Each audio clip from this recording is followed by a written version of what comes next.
हमारा युवा इस आज की मॉडर्न टेक्नोलॉजी के साथ जुड़ सके, उसके बारे में जानकारी ले सके,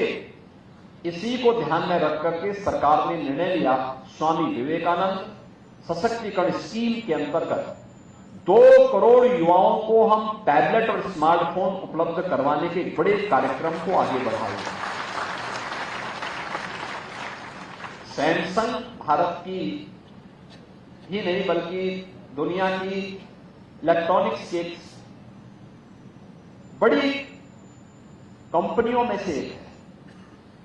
और उत्तर प्रदेश के अंदर तो सैमसंग का जो निवेश है वह उत्तर प्रदेश का एक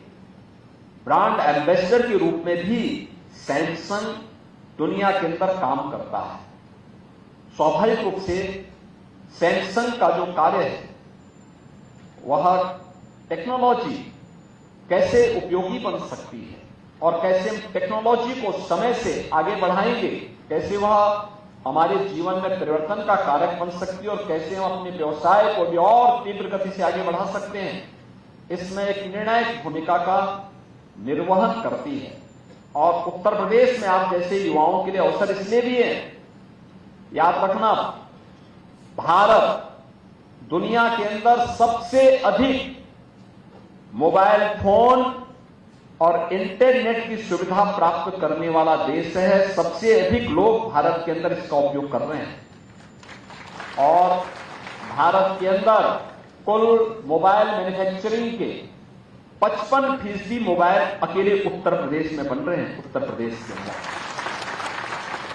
इलेक्ट्रॉनिक आइटम भारत के अंदर जितने भी बन रहे हैं उनमें 60% अकेले उत्तर प्रदेश में बन रहे हैं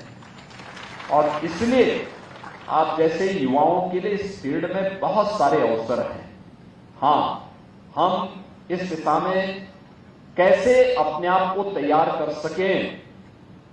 और ये डे टू डे के कार्यों को भी कैसे टेक्नोलॉजी के माध्यम से और भी आसान बना सकें, इस दिशा में और भी इनोवेशन की आवश्यकता है। याद करना, दुनिया के अंदर महाशक्ति वही बना है जहां के युवा इनोवेशन पर और रिसर्च एंड डेवलपमेंट के कार्यक्रम के साथ अपने आप को जोड़े हुए हैं।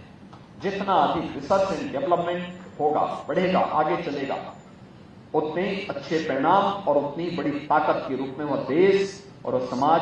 आगे बढ़ेगा। हमें आज के इस अवसर पर इस प्रकार के अभियान को और तीव्र गति से आगे बढ़ाने की आवश्यकता है।